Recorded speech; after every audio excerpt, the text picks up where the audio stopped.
Okay, thank you, Mr. Hammond. Mr. Heller. Here. Ms. Marks. Here. Mr. Newton. Here. Ms. Ortiz-Legg. Here. Mr. Pichon. Okay, we'll go on. Mr. Storton Here. and Mr. Enns. Here. We do have a quorum. All right, thank you very much. With that, we'll go to the Pledge of Allegiance. I'm going to ask John Hammond to lead us, please, and if the rest of us could mute and follow along with John. Stand.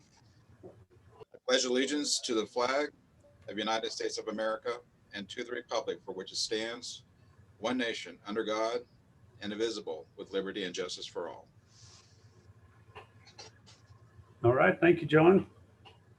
With that, I'll open the meeting to public comment for items not on the agenda. Barbara, do we have anyone wishing to speak? At this moment, if anybody is an attendee and wishes to speak, they may press the raise hand button found at the bottom of your screen, or if you're on the phone, you may hit *9. I have no hands raised. Okay, thank you, Barbara. With that, we'll go to item number 5, Executive Director's Report. Brooks. Thank you, President Enns, and I appreciate everybody coming today. Just have a few follow-up items to talk about. The first one is the project manager position is filled. And Kelly York, can you say hi, or should I unshare my screen? Hello. Or there you go, wave real big. Yes, So, I'm here. Hello, everyone. Nice to meet you all.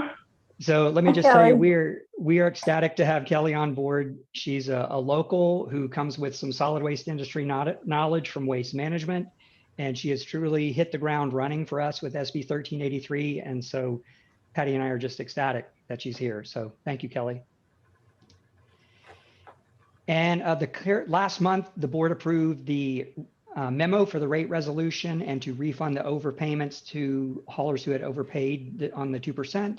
And so that is still in progress. Hopefully by next month, we'll be able to report that that's all done. We do have monthly meetings, and I've covered that many times, especially with the industry and the local task force, which is basically your public works staff. And the board members can attend that, but we have a concern with having too many board members show up and it being a Brown Act violation and not noticing it as a public meeting. So at this point, the industry meeting is being handled by Robert Enns. Robert Enns are another member of the executive committee. And then the local task force board members are normally not coming to, but you can attend those. We're just not sending you an invitation. We just want you to know that they're happening every month. And if you wanted to pop in, let us know and we'll be glad to get you that information. I also want to mention the Zoom invitations, which you got this month. And hopefully this, we keep getting better at this, but we used to send out MailChimp notification, which wasn't as clear. But now the notice that you're getting right now, or you got for this meeting, had 3 individual links, and it looked just like that when Cheryl sent it out. And so the top link is your personal invitation to this meeting. So if you cut and pasted that, it's the same one for every meeting. The next 2 are specific to each month. And so the middle one there is the agenda packet. So the full, 100+ pages and all the back information if you want that. And then the third link is to the agenda highlights, which is the 1-page summary or things that I think are most important to you. So everybody made it today, so hopefully this is working. But if you have any feedback, let Cheryl or I know that. But I think this is really, really easy for you guys to use, and it should be real clear now. And then I did want to mention last month that I said we were going to get an estimate for fixing the foundation, or excuse me, investigating the foundation and getting a structural engineer in. And I had said I pulled a number out of $30,000, but it was less than 2. So we're not even going to put this in the budget. But we had SSG engineers come out, and a structural engineer PE looked at the building. And basically I would summarize it as the middle there, and that's the drawing of the building. The center of the building kind of slopes about 2 inches to the middle, which is kind of sagging. And so the building doesn't look in too bad of condition, because there's been routine maintenance, but that's been cosmetic. It hasn't been structural. So the big indication of the foundation issue and the fact that the doors are crooked and things are out of alignment and the sagginess is it's a brick and mortar foundation, and it is starting to show 100 years of wear and tear. So we brought this to the executive committee and asked for their opinion, and their suggestion was to approve the lease that's on the agenda, which I'd like to move from consent to regular, and I'll get to that in a second. But we need to make repairs to it or disclose the repairs, and we need to look at our long-term needs as an agency and the work from home issue and the appropriate staffing for SB 1383. In other words, there's a lot of moving parts here. And so in the interim, we just like to do a lease, but the executive committee recommended that we form an ad hoc committee. And so in the next couple of months, I'll be asking for volunteers. And I know this is not something that everybody's going to probably want to do, but we need to get a small group who has some more experience with real estate and buildings and foundations, and get that group together and help us figure out a way forward. And the lease will get us by up until then. Do you have any questions about that issue? So I know that might be significant to some. Brooks, John Hammond would mind. I'll serve whenever you're ready on that. Okay, thank you very much. I was going to ask you as well. Yep. You and Mr. Enns, I think I know for sure have some knowledge, but I'm sure there are others as well. Brooks, I'd be happy to help with that. And I wanted to comment that I had an engineer that I was going to recommend to you, and you got him.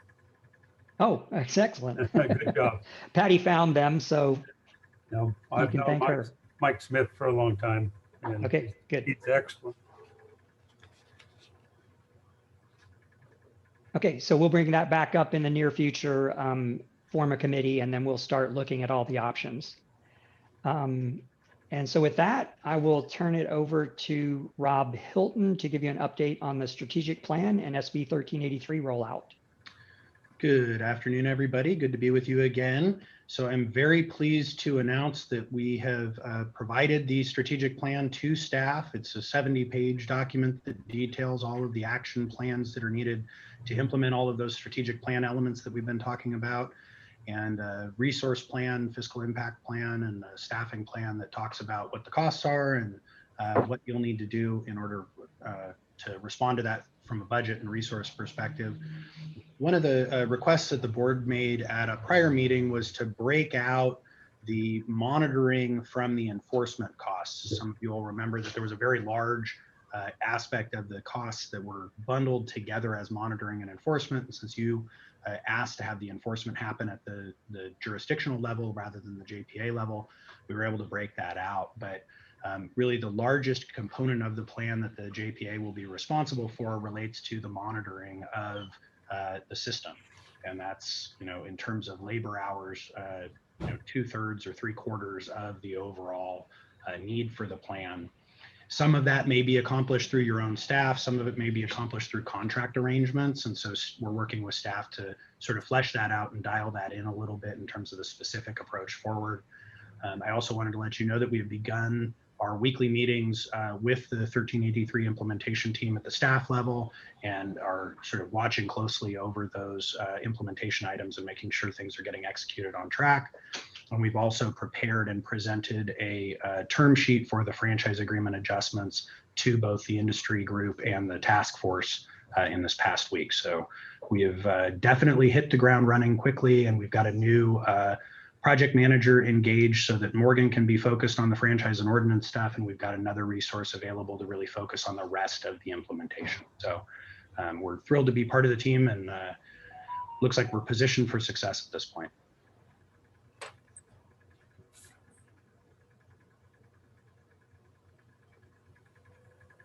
Is that all? Thank you, Rob.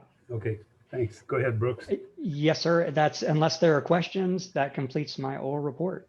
I just wanted to make a comment there, Brooks, that Rob gave a very nice report to the industry meeting and all the haulers about what their responsibility was at the industry meeting. Excellent job there, Rob.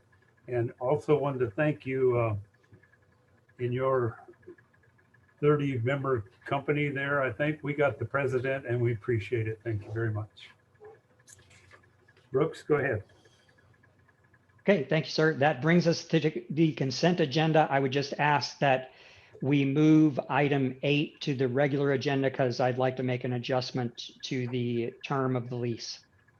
I think we can just pull it for separate discussion if you'd like, and vote on it separately. Would that work? Yes, That would sir. work. Oh, thank you, Jeff. Okay, then we just need somebody to pull item 8. Mr. Chair, I'd like to pull item 9 as well, if possible. Okay, we'll pull item 8 and item 9. Thank you, Jeff. Thank you. Anyone else? Seeing none, then a motion. Oh, let me open the consent calendar to public comment before we proceed. Barbara? So at this time, if a member of the public wishes to make a comment, you may select the raise hand button found on the bottom of your screen, or if you're on the phone, you may press *9. Again, this is for items on consent. I have no hands raised. Okay, thank you, Barbara. With that, a motion would be in order for approval of items 6 and number 7. Chair Also move. Hammond second. Okay, we have a motion and a second. I'm not sure who that was. So Cheryl, do you have that? Hammond had the second.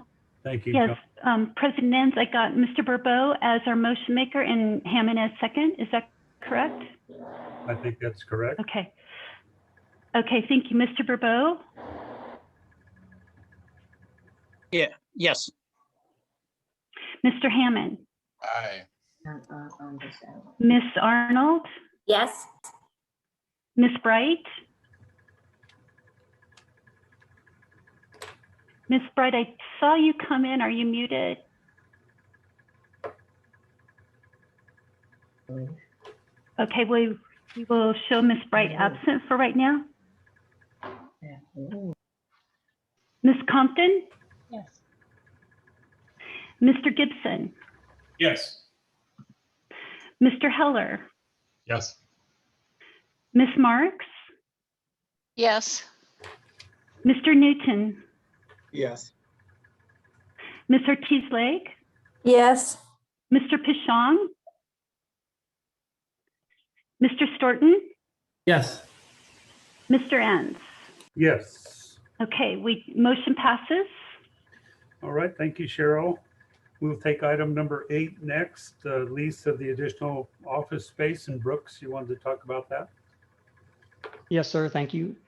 So what we wanted to do is, we need to hire at least 3 people to implement SB 1383, and we're not certain how the work from home will work yet, and we're not sure if 3 is the exact number for 1383. So we just want a little cushion there in the meantime till we figure out all that.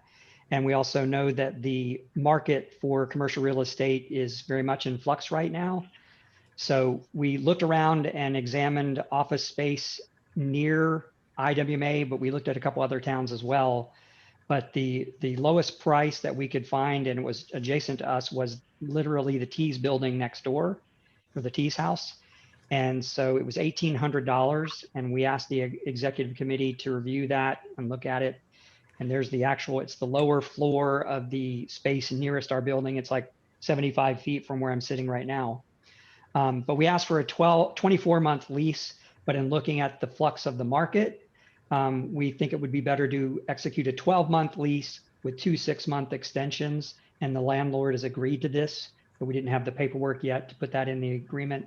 So we're asking for a 12-month lease with 2 6-month potential options. Are there any questions? Any board questions? I have a question. Robert. And that is, I'm sorry, I can't see who you It's are. Lynn. Oh, hi, Lynn. Go ahead, please. So my question, Brooks, is are you finding that it seems like when you drive through San Luis Obispo, there's a lot of vacancies right now? Are you finding that they are pretty amenable to negotiating, and is this lower than what the market price is in that area? It was the lowest price we could find in and around the downtown area so that we could actually meet and discuss 1383 here as a group. So it was the lowest price option. But I mean, are you finding that the people have lowered their prices because of all the vacancies? Well, I didn't see that before because we just started looking at the end of January. So it hasn't, to my knowledge, dropped. There's just, I think more properties are starting to show up. And that's why we're thinking, let's just do 12 months at this time. And then in 12 months, maybe we realize we can work from home more and we could stay in this building. And then we look at the cost of the repair, or maybe we need to repair the building, or maybe we need to, sell it and get a bigger space. I mean, I just don't know exactly what we'll be doing 12 months from now. So I think the least expensive option is to lease for a year and then figure it out. Thank you. Okay, Chair, any other board questions? Yeah, Robert, John? Brooks, did we budget for this at all? Coming, we had 1383 coming. Did we know that we were going to have need for extra space and budget it as such? We didn't specifically budget for it because we carried forward last year's budget because of the COVID issue and the unknowns of 1383 costs. So we were aware that we would probably need more staff and more space, but we didn't specifically carve out any money because we just carried forward last year's budget. Okay. Yeah, given the distance between the two offices, I think productivity would be better too if we did get something close like that. So, I mean, obviously, how many square feet? Is it just enough for a couple people, or the whole staff could not go in there, obviously? No, what we're trying to do is probably move 2 people over there and then split up the conference room in this building and have 2 people in that office. So that's probably, and then over there, that common space would be our meeting room. Okay. Robert, I had a couple of questions, please. Go ahead, Keith. Thank you. Brooks, we talked about this at the executive meeting, but can you just kind of go over some of the ancillary costs that don't seem to be too much, but just explain networking and potential for new desks, Yes, computers, thank you, and things Pete. like that? Yes. So it'll include an office space and shared facilities of the restrooms and the kitchen, and they will maintain all of that. The only thing we'll have to do is have internet service over there, which should cost about $100 a month, I believe. And then the carpet vacuuming and garbage. And so we can either, do that ourselves, or we'll get a cost for our current custodial service just to vacuum once a week and take out the garbage once a week. So it's not good. Everything we do in this building is internet now. Phones and computers and everything are on the internet. So we can tie in very easily. Thank you. Okay, any other Chair. questions? I have some comments, Mr. Chair. Questions, Yep. rather. Jeff, go ahead. So Brooks, you and I talked about this earlier. I'm just wondering, should the model of how much remote work and how many employees you actually want on staff and whether they need an office or not, shouldn't that model be worked out first before we start leasing space that a year from now we may not need? Well, because we're going to be hiring the staff in the next couple of months. Hopefully by June, July, we will have the full staff of 3 full new people, and we didn't have the space for that. So that's why I'm trying to get this done now while it's available and very close to us. So it's a little bit. Shouldn't you decide who's going to work remotely and not before you get space that you may be sending people to work from home? That's what I'm trying to get at. I'm looking for a model, a staffing model that, I mean, the best thing that's come out of the pandemic is understanding that virtual work is something that can be done. And maybe we should look at that model before we lease space that doesn't accommodate or even address that model.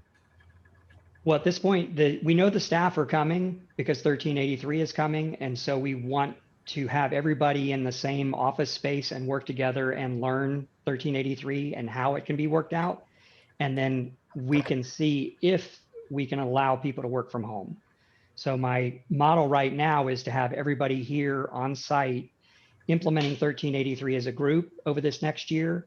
And then after we get that done, and then we can see how much flexibility we have with allowing people to work from home. Okay, thank you, Jeff, for your questions. I just think it's remarkable that we were able to find something right next to our office. And I agree with Brooks that if we just sign in for 12 months for now, we can see how this all works out and be able to decide how to go forward after a year. Any other board comments? Yes, Ed? I would agree. Yeah, thank you, sir. I would agree that the back and forth from another location, this makes it really easy. We'd have to pay staff time if they're driving across town for a few pennies cheaper, and right this way, they've got each other right next door and they can go back and forth. I think it's an easy solution for this year at this point. Thank you. Thank you, Don. Would someone like to make a motion then that changes the consent calendar item was a 24-month lease? The motion. John Marks, so moved. Okay, the motion then is to accept the 12-month lease with 2 6-month extensions. So moved. All right, do we have a second? I'll second. Okay, we have a motion and a second.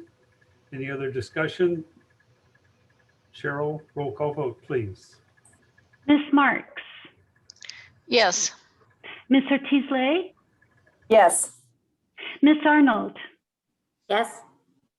Mr. Burbeau, Yes. Ms. Bright, Yes. Ms. Compton, Yes.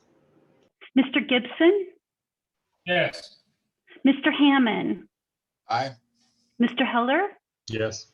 Mr. Newton, Yes. Mr. Pichon, Mr. Storton, Yes. and President Enns. Yes, Motion passes unanimously. very good. Thank you, Cheryl. Next item is item number 9 that was requested to be pulled, and Brooks, I guess you should take that. Yes, sir. Thank you. So 1383 requires that every household, multifamily, and commercial business be offered organics service, and they participate in that program. And we have food pails, and we've learned throughout the state, and Rob Hilton could chime in on this because he's done it elsewhere. But the way to get people to participate in these programs is give them the pail so that they're reminded to put their food waste in it at their counter and start taking it out to their green bin. And most of the residential customers in the county have this service already, but the multifamily have not. And there are thousands of those. We think about 9,000 in the county. And so we need to get food pails to them so they can start learning how to participate in this program. And so some of the customers may like the pail that sits on your counter. Others may like the one that attaches to an under the sink inside or outside. So that's the little gray one hanging on the recycle bin. And we know that there are 500 jurisdictions throughout the state of Florida, state of California, who have to implement SB 1383. And these pails are going to become in short supply because there's going to be millions needed. So we're asking to order these a little bit sooner now. So hopefully we can get them in before everybody else tries to run the market on them. And with that, I'll take any questions. Thank you, Brooks. I forgot who asked to pull this. I did, Chair. Okay, And Jeff? the question, yeah, thank you very much. The question for you, Brooks, is this is something we'll be offering to residents, is that right? Yeah, I probably shouldn't use the word offer. It's mandatory. That's the whole point of SB 1383. It's required that everyone has to participate in it. Right, but is it are we going to give these to everybody? Yes, sir. We're going to distribute them to the multifamily apartment complexes mostly. So this is why I pulled this item, okay? I had one of these, I don't know, a couple of years ago when they first came out, and put it on the kitchen counter. It attracted flies. My wife and I argued about it. We finally got rid of it. We went to Home Goods and bought a container, I don't know if you can see this, basically a cookie jar, and put it on the countertop. And that's what we use routinely and religiously to handle our organic waste. Do people really want these things? Or they're not that attractive? Do they want them on their countertop? Will they get used, or are they going to end up in the landfill? That's question number one. Question number two, as an organization that is concerned about plastics, it's ironic to me that we are giving plastic containers to everybody in the county, whether they want them or not. So I raise the question whether there's another alternative besides a plastic container that we might explore, even if it's a little bit more expensive. It's more likely to be kept on people's kitchen counters and more likely to be used and less likely to end up in the landfill. Yes, so regarding the first question, again, it's the initial rollout and getting people to change their habits and participate, and having it on top of the counter is the way to get them to do that and see it and remember it. And some people might switch, but what we learned is, or what we've seen through studies throughout the state, is there's the participation rate is 60% higher from jurisdictions that roll it out with these bins. So what's effective is to give out this container. And yes, it is plastic, but I would defer to Patty. Are these recyclable? Yes, they are. They're a rigid plastic that's recyclable.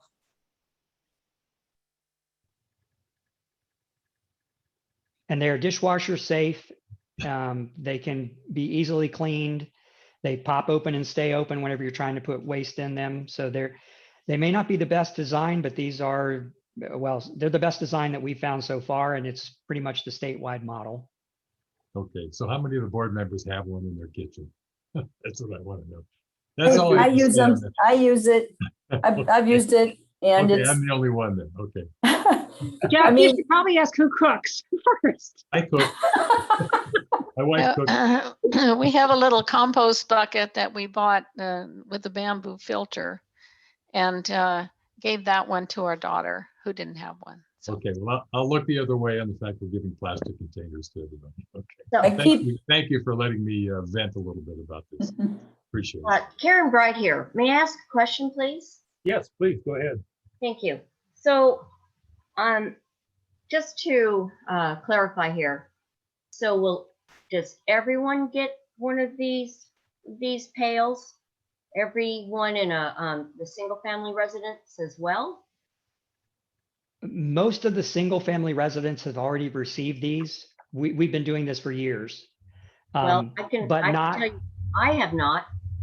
That's correct. And that's the purpose of buying so many, is that we know there are some single families who have still not gotten them. This is that connection with the haulers, and they have the data of the addresses. And so if we can get that data, then we can find out who still needs to get these. But the majority of these are going to go to multifamily because they've never been included in the program. But some of them will go to single family, and then there's a larger size that will go to businesses, but that's not part of this item. Okay. So, and we will make sure you get one. Okay. I don't know anyone who has one. So is it maybe just the hauler for my area that hasn't distributed them, or I'm just confused. I've never seen one of these. So I'm just, anyway, okay. I understand, I guess. Thank you. It's an easy way to separate your food waste. And while it's true that there's flies that can come, I leave mine outside, and I have a tiny little thing, and I dump it in there, and then I dump this one into the green one. So it takes some time to get used to it, but these are very handy the way that they operate. And I've been doing that for quite a while. I actually love it. So for whatever it's worth. Thank you, Don. Thank you, Karen. Anyone else wish to comment? I have a question. Yes, please. Lynn? Go ahead, Lynn. I need to take my hand down. So I don't really understand how these work. Maybe Brooks you could explain it for someone like me that lives out in the country. Do I put this down with my regular garbage? And if so, I can tell you animals are going to get into it. So I'm thinking I would want to dump any type of food waste like this in another bag and put it in, but it doesn't appear we're allowed to do that. So how does it work for people that have critters, raccoons, things like that out? This pail, what's supposed to happen with this pail is you leave it in your kitchen on your kitchen counter. Okay. And the lid clips closed, so it can't be opened by a cat or an animal in your house. And then whenever it gets to full, or if there's an odor from what you cooked the night before, then you take it out and dump it into your green bin. And then the green bins go to a place where it's composted and the gases are captured, which is the whole point of SB 1383. So the green bin, though, we put down and an entity picks that up then once a week. Correct. So how, whatever that green bin is, it's going to have food in it that animals are going to want to get into that's not in a garbage bag like it normally would be in your garbage. So how do you prevent animals from getting into that? What should be in your 95-gallon garbage cart, the big green cart, which I think is pretty much animal proof. I haven't heard of issues with animals getting into it unless it's a bear. So it's no different than you're saying than what we're doing right now, except we're not putting it into a garbage bag. Correct. It's not supposed to go in your garbage at all now. It's everything's all your But food it can't even scraps. go in a plastic garbage bag. It's just scraps No. of food, raw food are going into your recycle or your particular bin for food Right. scraps. Yes. I just All think of your raw animals food would- can go in your green bin. I think animals will get into that, but Well, this is Jan Marks. We've been doing this in the city of San Luis Obispo for a long time. And we have a lot of raccoons around here, and they've never managed to get into that green bin. So I don't know, you might have more intelligent raccoons down there in fourth district, but I don't think it's a problem, you know. Okay. Yeah. Okay, any other board comments? I had a question, just for clarification for Brooks. In terms of the distribution, Brooks, I think you indicated that IWMA staff would be distributing these to multifamily. But I think some of us suppose that the haulers would be distributing these or making them available to multifamily. What is the actual physical distribution of these to multifamily residences? The majority will be multifamily, and that will be through our vendor Science Discovery. Okay, our vendor Science Discovery. Got it. Yes. Thank you. Thank you, Charles. Anyone else? Seeing none, the motion would be in order for approval of item number 9. Well, President Ans, you might want to take public comment before the motion. Okay, I'll do that then. We'll open this to public comment. Barbara? At this time, if a member of the public wishes to make a comment, you may select the raise hand button found at the bottom of your screen, or if you're on the phone, you may press *9. And it looks like I have one public comment. Give me 1 second, Janine.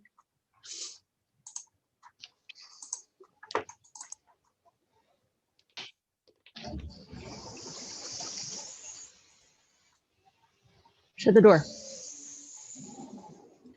Okay, and Janine, are you ready? Yes. Yes. When I often frequented the thrift stores a year or so ago, there were always these green waste bins at the thrift stores, and they were the retail ones as well as the thrift stores. I would tell them, like, hey, these are not for sale, but sorry, you had to buy them because they were for sale at the thrift stores. I often requested them to be, that I would bring them back, and I did bring them back home and gave them back to the IWMA, or I would give them to neighbors that didn't have one. As for smell and for the size of this thing, it's way too big for my counter, and I have a decent sized kitchen counter. So I have a much smaller one. I'm like Jeff Heller. I went and bought a smaller glass container that's more attractive, a smaller footprint. It's on my counter. And of course I have chickens and worms. So the majority of my green waste food does not go in here. But I don't like this thing on my counter. And I can't imagine the average mobile home or small apartment complex is going to put this thing on their counter either. So that's a problem for the size. Thanks. Thank you, Janine. Anyone else? Barbara?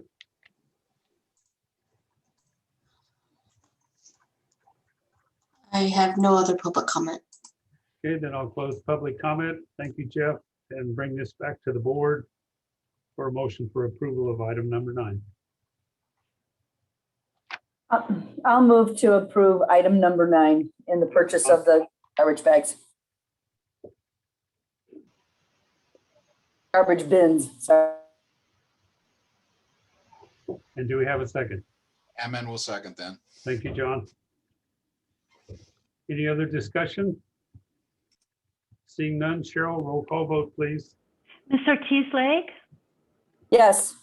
Mr. Hammond, Aye. Ms. Arnold, Yes. Mr. Burbeau, Yes. Ms. Bright, Ms. Bright, are you muted? Ms. Bright, you're muted. Can you unmute? Frozen. Okay, we will pass Ms. Bright. Ms. Compton? Yes, but I tried to get one question in, but we can do it afterwards. Can you still use your garbage disposal? I do a lot of my waste through the garbage disposal into a septic system. Are they now saying we can't grind up food like that? But my vote is yes. Okay, thank you. Mr. Gibson?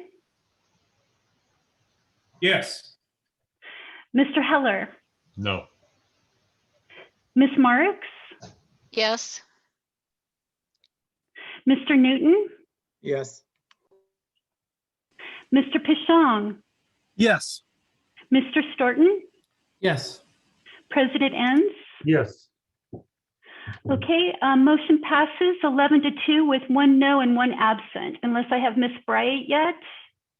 I'm back. Okay, Ms. Bright, your vote for the Yes. record? Yes. Motion passes 12-1. Okay, thank you, Cheryl. With that, we'll go to the regular agenda, and I'll let everybody know that we'll take public comment on each item. And we'll start with item number 10. And we anticipate some additional comment at today's meeting. And I'd like to announce that we've received a number of emails from everyone, and the board's had time to take a look at those. So we do not necessarily have to repeat the comments that were made in the emails. And if there's a large number of persons wishing to speak today, then we may need to limit the time period from the 3 minutes down to 1. So with that, I'm going to go ahead and open this for board discussion first, and then I'll open it to the public. So with that, we'll go to item number 10, and I'll ask for comments from the board. Brooks, do you want to start this? Yes, sir. Thank you. I think it would be best for Mr. Minnery to address this first. Okay, Jeff, please do. Absolutely. President Enns, directors of the board. This is an ordinance that was requested in the last meeting by the majority of your board to bring this matter back. This is an ordinance to repeal the prior ban on the polystyrene that was never implemented. And so this is now brought before your board with an ordinance. This is the first reading. So all we would request out of your board, if there is a desire to do so, is to waive the reading by reading the title of the ordinance and then set a public hearing. Ultimately, although I imagine there is some public comment today, the decision would be made at the second reading of the ordinance, which would come on April 14th, if your board would set that as your hearing date. Other than that, I'll put this back in the hands of your board and public comment. Okay, thank you, Jeff. I'll again open this to public comment. Barbara? At this time, if a member of the public wishes to make comment, you may select the raise hand button found at the bottom of your screen, or if you're on the phone, you may just press *9.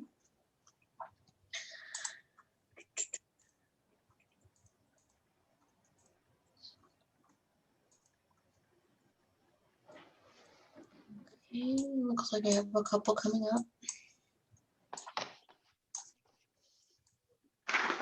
First up, I have Alex Mintzer. Alex, you should be able to unmute yourself. Okay. Can you hear me now? Yes, we can. Yes, we can. Okay. My name's Alex Mincer. I live in Los Osos, and I want new polystyrene banned from my coastal community. The arguments for repealing the polystyrene ban are curious and disingenuous. Why would any local entity threaten to disband IWMA over this polystyrene ban? Such actors advocate an extreme nuclear option that would destroy taxpayer-funded economies of scale that accrue from county-wide waste stream standards. Are these actors simply petulant, like schoolyard kids threatening to quit the game and take their ball back home? Or are they like schoolyard bullies, as the SLO Tribune, the SLO Tribune implies? In either case, capitulation to these threats will lead to bad outcomes. If IWMA exceeds to these threats now, they will be used again in the future. What issue will be next to draw such an extreme threat? Second, concerns about penalties of imprisonment in the polystyrene ordinance, in this polystyrene ordinance, seem odd. Such legal sanctioning boilerplate is common in regulations adopted by local government agencies. Enforcement of such sanctions and imposition of jail time by IWMA or other such agencies is rare to non-existent. Why single out this ordinance for these particular concerns? Directors Arnold, Compton, Pishong, and their proxies on IWMA board need to provide a complete and compelling explanation for the extreme and unusual action they propose to repeal the polystyrene ban. Who are the constituents advocating for this? We certainly know the community sentiments are heavily against this. Issuing extreme threats, propagating such threats, or capitulating to them is conduct unworthy of honorable public servants exercising due diligence to get polystyrene gone. Thank you very much. All right, thank you, Alex. Barbara, anyone else? Next up, I have, I'm sorry, Cynthia, if I murder your last name, but Cynthia Rapogel. You should be able to unmute yourself, Cynthia. Are you there? Yes. Okay. Hi, I'm Cynthia Replogle, a director on the Oceano CSD board, which unanimously approved a letter to the IWMA supporting Ordinance 2019-1 and opposing its repeal. Many county residents have written to express the same position, but it seems none of that matters. Some say this isn't about the merits of the polystyrene ordinance, which is almost universally supported to reduce a pernicious single-use plastic, and they're right. It's about the tyranny of the minority who threaten to pull out of the IWMA if they don't get their way, first forcing the board to neuter itself by adopting a mandates-only mission, and now seeking to retroactively apply that mission to undo a lawfully enacted and popular ordinance. It's also about unquantified fiscal irresponsibility. So far, no one has pulled back the curtain on the threat. We know that we're stronger together, that the governmental units that comprise the IWMA benefit from economies of scale versus everyone going it alone, and that the issues the IWMA addresses are regional and require a cohesive regional approach. So what specifically are the conservatives threatening? What's the financial impact of a smaller IWMA, and would it be viable? How much extra would it cost the residents of SLO County if the county pulls out of the JPA? And would the authorized districts be dragged out with them? The IWMA's executive director told me he doesn't know what would happen with the districts and no one's researched the issues. Thus the threat to withdraw is shadowy and cloaked in mystery, but still feared like a monster under the bed. It is incumbent on elected leaders to become fully informed before making decisions. Yet there seems to have been no investigation, just a knee-jerk reaction based on a sense that it would be bad. While I can't assess the legal or full financial implications, I did the math to illuminate part of the fiscal impact to the IWMA. See the table in my written comments. With cities and authorized districts subtracted, the county accounts for only 6% of the remaining population and thus about 3% of IWMA's revenue.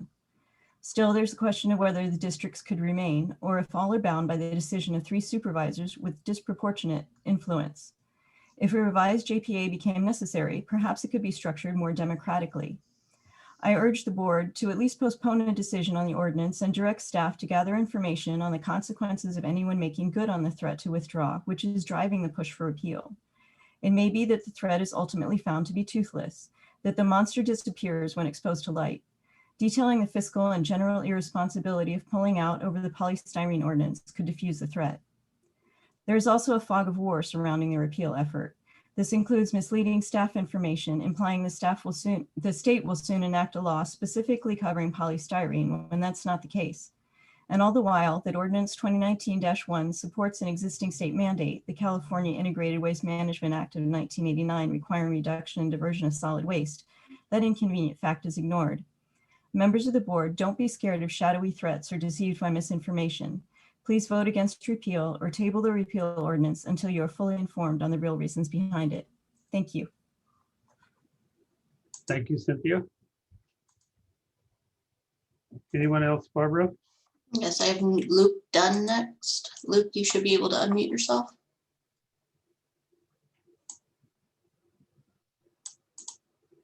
Are you there, Luke?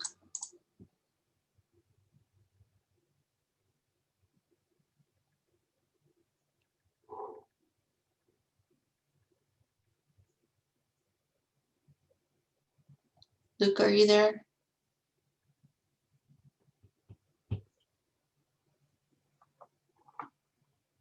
Okay, Luke, let me come back to you. Ellen Berard.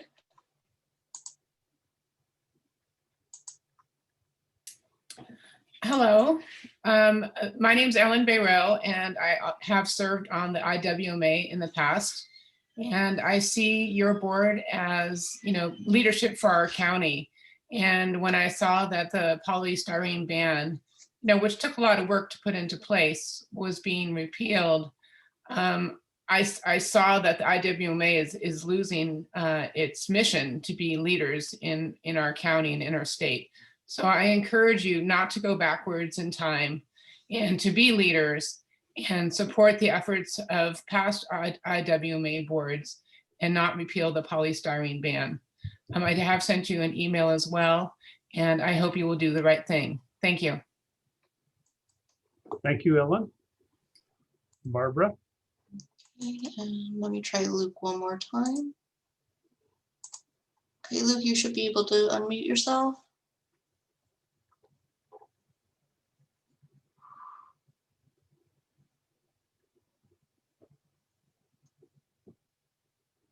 I see that you're unmuted, Luke. You might not be connected.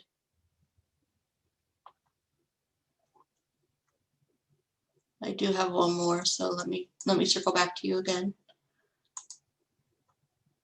I have a Jim Jote. And Tim, you should be able to unmute yourself. Can you hear me?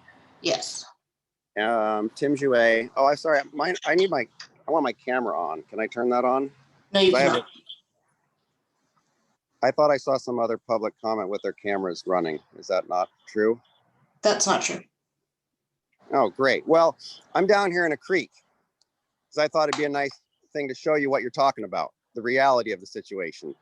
And I guess you folks don't really want to see the reality of the situation because you spend most of your time inside talking about, oh, I don't like the smell of compost, etc. Well, I'm down in one of our creek beds buried in trash. Cans, shoes, I collected some polystyrene down here. There's piles of it. Here, I mean, maybe you can hear it.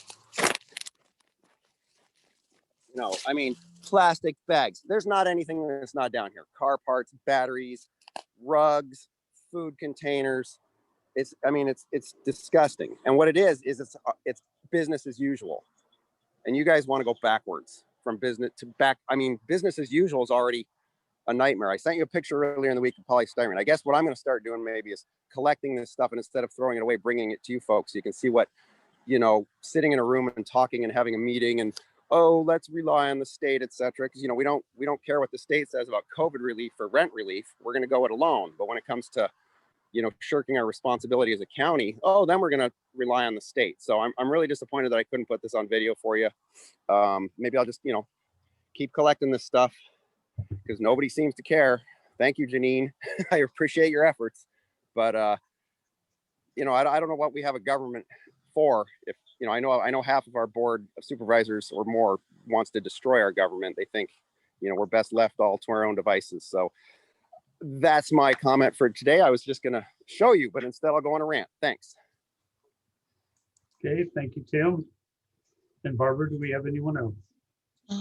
Yes, it looks like Luke might be back.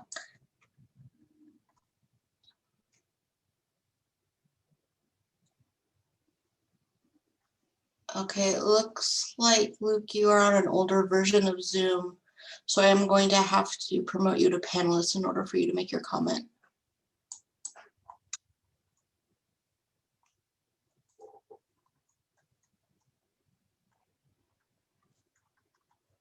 Okay, Luke, are you there?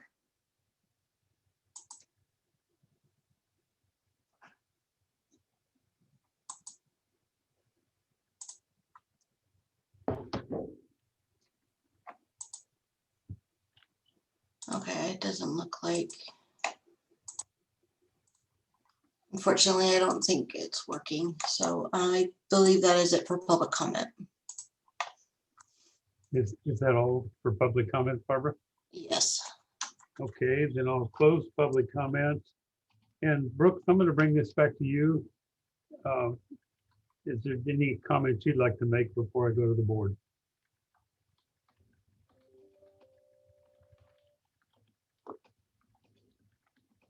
Yes, sir. I think everything's been covered in the previous month's agenda item, but I'm here for any questions you may have.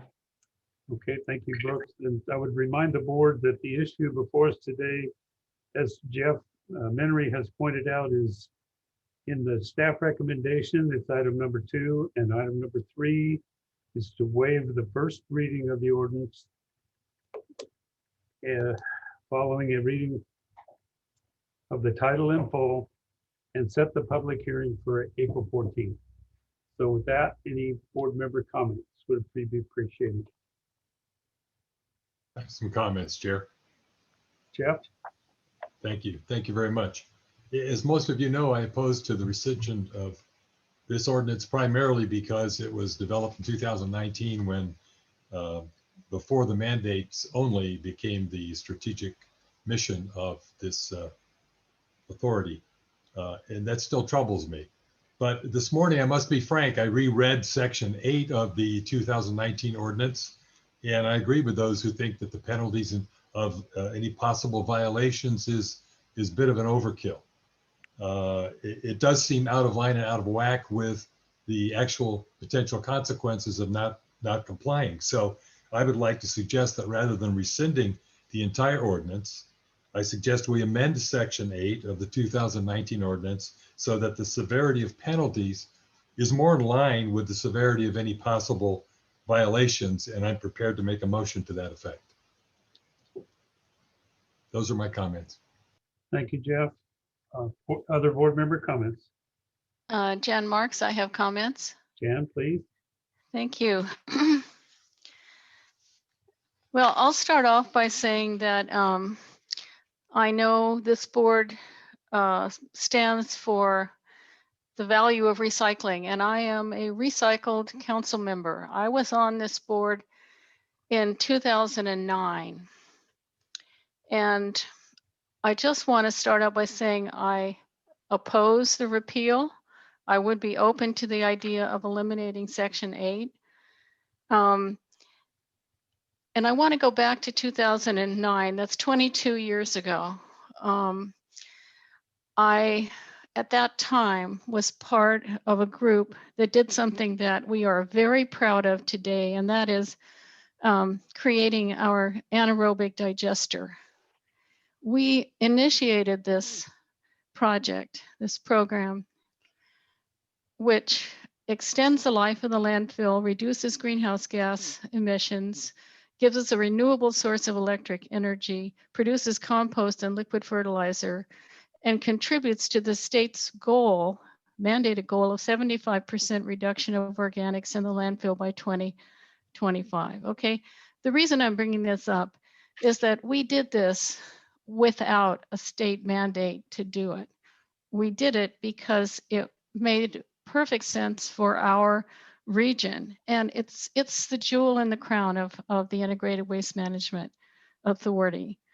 And I think we have a chance today and on the 14th to do something else that's very far-reaching and meaningful, and that is to go ahead and implement the ordinance at issue here today. I have to say I share Director Heller's real concern about retroactively vitiating ordinances and programs that this board, this authority has initiated in the past. Think about all the good things that we have done since this board was created, since this commission authority was created.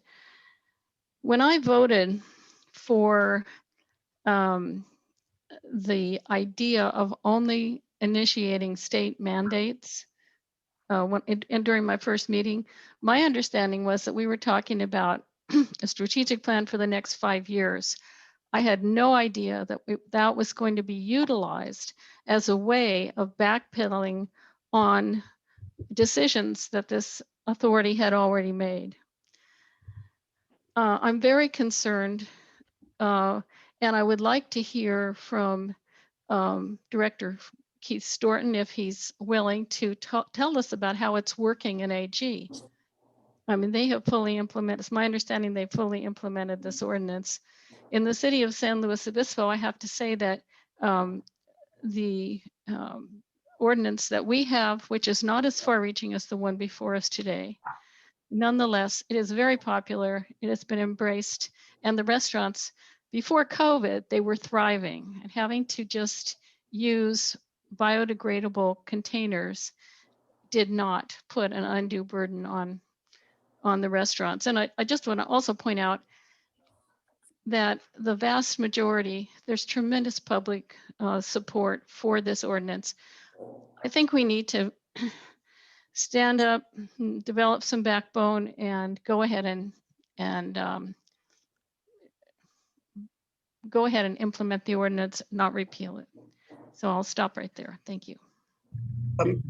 President, and I received a text from Janine Rands, who usually speaks on these items, that she had her hand raised but was unable to comment while you were taking public comment. So I don't know if you can go backwards and allow that, or if Barbara was unable to see it or what have you.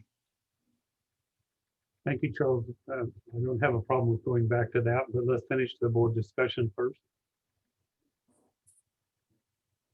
Chair. Any other board member comments, please? Yes, Chair Ennis. Yes, please. Chair Ennis, excuse me, it's Supervisor Ortiz-Leg here. I think it's, trying to grasp this and grapple it. I mean, there's a lot of misunderstanding here. And I think that my style is always to try to find some sort of middle ground understanding, and that doesn't make anybody happy probably, but I'm going to go ahead anyway. I think the one thing that's really important for people to note is that P6 itself is quite extended throughout the chain of products. So one of the things that's really important is that if you're going to pass an ordinance, you're going to have to be able to enforce it. And so many products that are coming into San Luis Obispo County may have the P6 symbol on it, and it's not just the styrofoam. And so I think it's important for people to understand what that means. And, while there's nothing in the current legislature that talks about taking styrofoam out, the legislation is about is making sure that the kinds of products that are used are recyclable. Our good old styrofoam is not. And I think that considering that 5 of the 7 cities in San Luis Obispo County have already adopted some sort of limited ban, that really it's just the 2 counties in the North County and the rest of the unincorporated areas that don't have something there. So if the gentleman who is calling in, who wanted to show us pictures, was sitting in a creek in San Luis Obispo City, his city already has some ban on styrofoam. And so, what I think is really important is that we're seeing that, one, this is a big subject matter, right? I mean, San Diego has been grappling it for 3 years, and that we have the state mandate 1383 that says we have to do all of our solids that we have to keep going forth on, which is really important and is mandated. So what I would suggest is that while it doesn't make anybody happy that I don't want to force anything on North County, I want to look at the fact that, you know, the majority of people who call in, a lot of them at least, are from my district. And that when I look at the impacts, while all of this information that people send in is true, it's really not about my fellow board members loving styrofoam. It's more about the ability to operate within their jurisdictions in the way that they think is best. And so for me, what I think would be best for my jurisdiction is to really put forth a somewhat, I would call it a declaration. And I would say that based on findings that marine life, et cetera, find styrofoam cups and clamshells to be detrimental, and that a cup and clamshell declaration along the coastline is really what a first start for us. And that this could be a separate conversation, but I really feel like the scientific findings can be shown that in the coastal zone, this is the place where we really have an issue with these kinds of cups and clamshells at this point in time. I know it's not what everybody wants, but I think it's really the areas that I know on the coast want it. And that's what I would suggest to put in place of until we can get something to come down stronger. Because even if we approved the ordinance as it is right now, we probably would not be able to implement it as it's written. So I think that's very important for people to call in who are passionate about this. I hate garbage. I'm all for changing the way we do things, but this is a big picture and a big effort. So I'll stop there, but that's my thoughts right now. Okay, thank you, Don. Robert? Yes, Charles. Charles Bourbeau here. I want to thank the couple of the first callers for focusing on some of the political dynamics here, because we've gotten scores of emails that I assume we've all had a chance to read about the merits of or the demerits of polystyrene itself. There is frankly a political aspect to this. I really want to thank Dawn Ortiz-Legg for being one to seek compromise. And I would encourage the county Board of Supervisors to consider whether or not they could selectively apply a ban, in other words, whether they could adopt ordinances that apply to certain CSDs if those CSDs request it. But, this is about the focus and the future of the IWMA as much as it is about polystyrene. It's about our strategic direction and our mandates only formula. I understand, as Jan Marks stated, that that wasn't her expectation in agreeing to mandates only, that it would apply retroactively. But time does change things, and what's happened in the last year is we postponed implementation of this due to the pandemic, and now we are a year closer into having to implement 1383 and have our staff focused on that. And so I am reluctant, but will still support rescission. And I want to comment on, it took me a little aback, the comments of the one gentleman who wanted to see photographs or present photographs. I know I could participate in multiple creek cleanups every year and have my own adopt a road segment. And I know that basically all of our elected officials are well aware of these things. They don't sit around in offices and just attend meetings. They all get out and see things, and they all understand that there's a lot of litter out there. But I also see in doing it myself, there's a very, very small portion of it, extremely small portion of it is polystyrene. And that, all of our communities need to focus on that. And I will suggest and I have suggested to my city council that we consider adopting our own ordinance here sometime in the summer after we make it through our budget cycle that would focus on the food and drink containers made of polystyrene.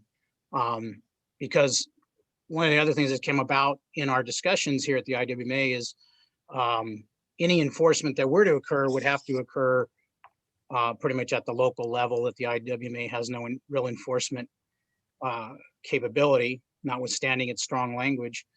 That while it shouldn't be there is not particularly important, I don't think, because it's never would come to pass.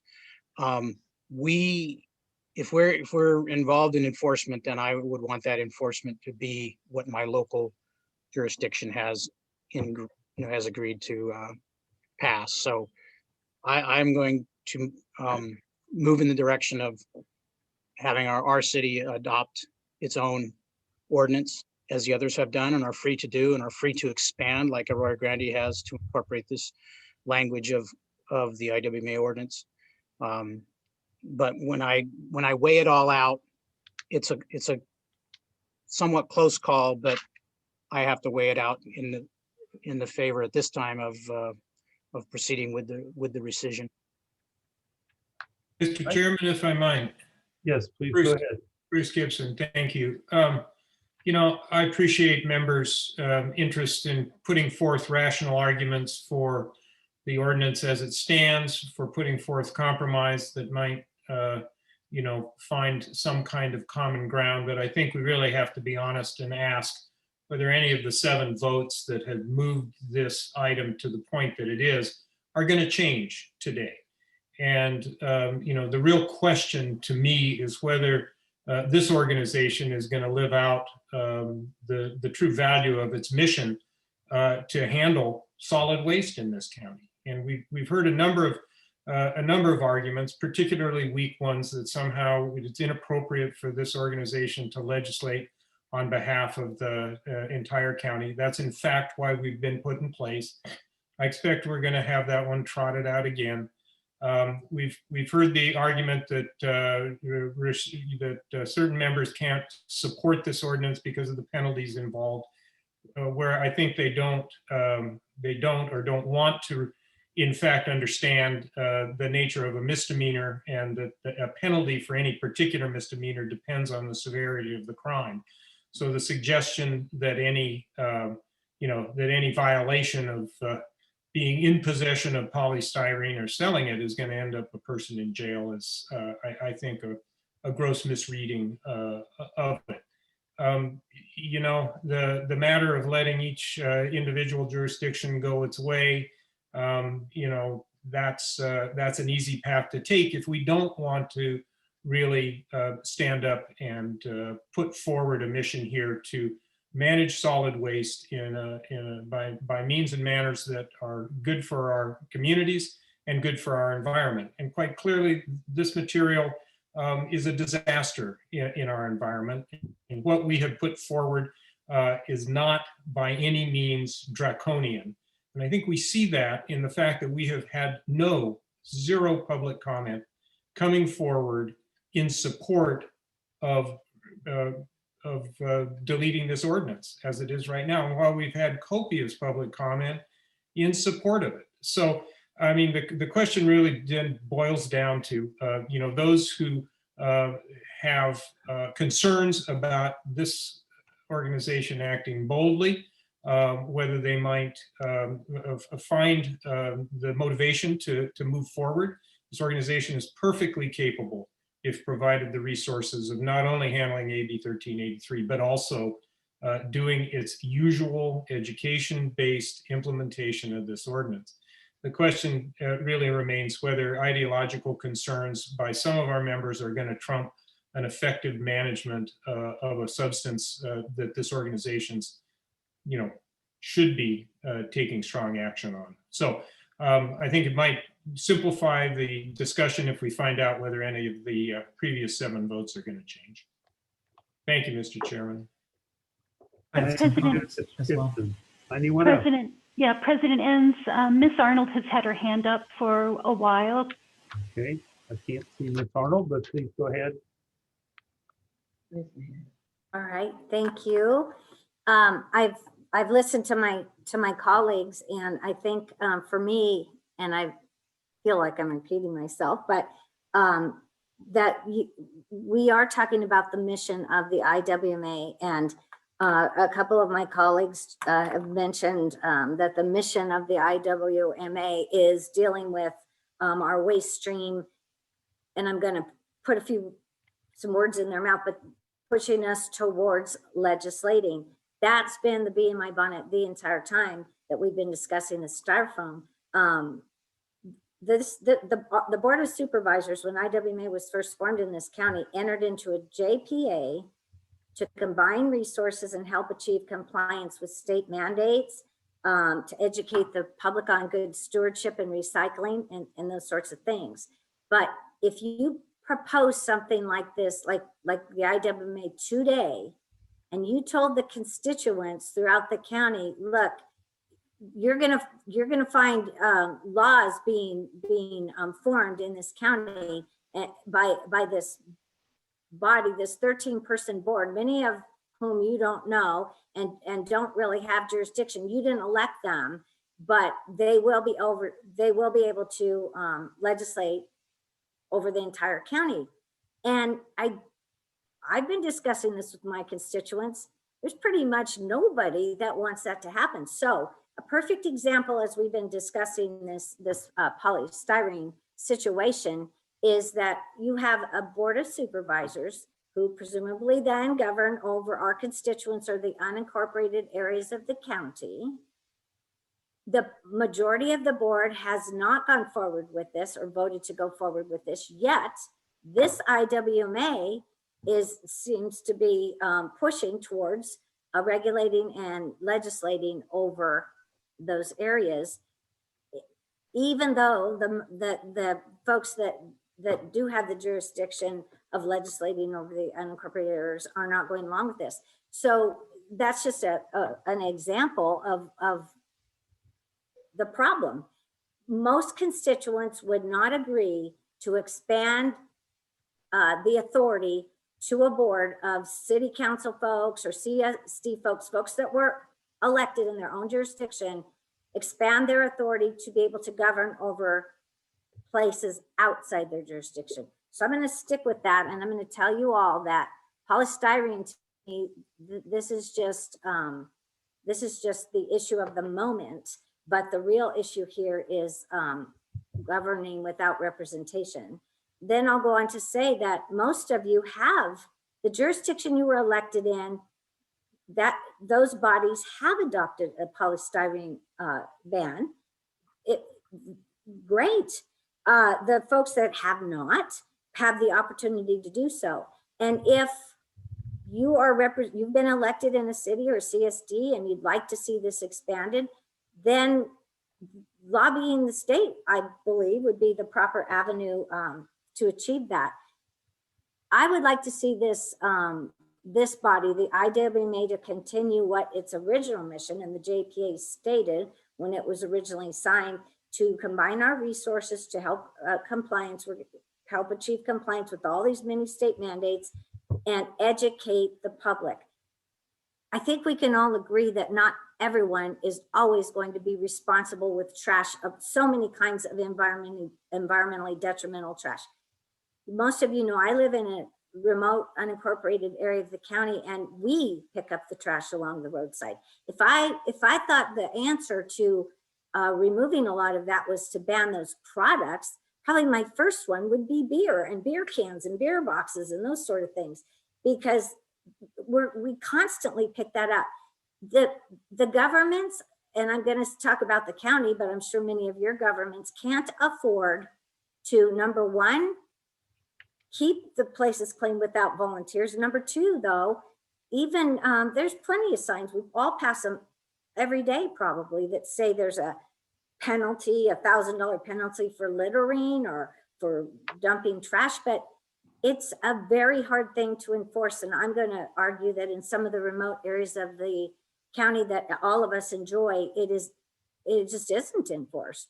So I don't think banning particular products at a local level, it was mentioned that maybe just breaking the county into pieces, but that even makes it harder. Our constituents can't they don't know what a supervisor district line, where the lines are. I bet if you had a man on the street poll, you'd find few people that know where the lines are, and where, if that was the case, if that's what lines we were going to use, that they would know where the bands were in place and where they weren't. That would make it even more confusing. I just want to say, I believe that this or anything else that comes before the this IWMA JPA, I think we're getting way off the original mission. And I think that we need to have more respect for the jurisdictions, the people that vote people in place, and the jurisdictions that they cover. And I think we ought to put all of this energy and emotion maybe into trying to educate folks and trying to help expand the efforts to cleanup efforts for those people that seem to never get the memo that the trash needs to be dealt with properly. And also maybe enforce the litter laws and the things that we already have in place. So I will be supporting supporting staff's recommendation, and I hope that my colleagues will understand and respect that I represent a constituency that's really not interested in having being legislated over by folks that they have no idea, no way to vote. Those are not their representatives. I think that's right, Debbie. I get that. That's why a coastal zone exclusionary area is what I was referring to, because the blowback that's occurring is basically because it's the coast that gets impacted by these products, and that whatever wants to do anyplace else, that's fine. But right now, the coastal area, for the most part, has representatives that we don't get our say too. So I'm trying to be polite and saying, let's just try this. But, I know it's a big stretch. So at any rate, but I certainly understand what you're saying. Thank you.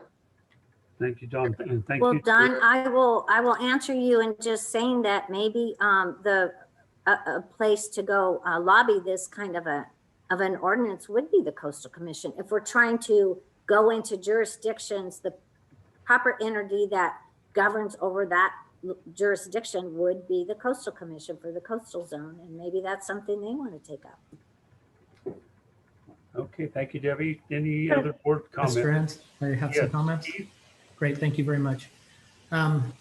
For several meetings, I've publicly shared my thoughts about what I felt the dangers were of polystyrene and EPS, and the need for regulation, which ultimately ended up in the majority passing the ordinance in 2019. But now we're sitting here trying to rescind the same ordinance. I think we're all aware of the negative long-term effects of this product, and I don't ever think that's really been the argument. And the differences of opinion on this board certainly has to do with our mandated regulation only, thoughts on criminal culpability, and certainly the bigger picture of kind of recognizing that bigger social responsibility for the greater good versus local control. Because of this, there'd been talk of some people wanting to splinter from the group. This hasn't happened, and it hasn't been tested yet, but the threat kind of loomed over us. But I felt staying together was for the benefit of citizens countywide, and I felt like that's why our JPA exists, is for the benefit of working together countywide. The image of trying to recreate or reform or reestablish other new waste management JPA relationships and contracts and services, and the challenges of decommissioning what we have already in existence. And it just seems so encompassing and involved. And yet we still have to meet immediate and critical state mandates. It just seemed like a waste of valuable staff time, either collectively as a group or as individual entities. It was a waste of an IWMA that has had success for over 25 years. And really, it's just a plain waste of money. And in my mind, there was always the potential of creating scarred relationships at a time when we should be working together and not apart. This JPA is not defined by this one ordinance, and our disagreement in how it should fit our mission. The JPA does have a long history of building relationships and creating processes that have been for the collective good for our county. Today, I'm not going to support the rescission of this polystyrene ordinance, but like Supervisor Ortiz-Leg, I think there's some room for some consensus building. And so I'd like to just make a few points. As it relates to the argument about people being held criminal accountability and serving jail time, technically that's correct, but I think we all know that many ordinances are classified as misdemeanors, as Supervisor Gibson had said. We look no further than our own muni codes and the county codes, and we can find a plethora of benign and low-key offenses that could be classified as criminal and carry jail time, but simply in this case, it's not going to happen.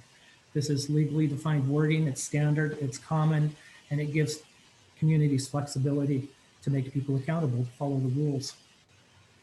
In my 27 years of law enforcement, I can assure you that people can assault one another, they can possess heroin, they can steal your property and never see a single day in jail.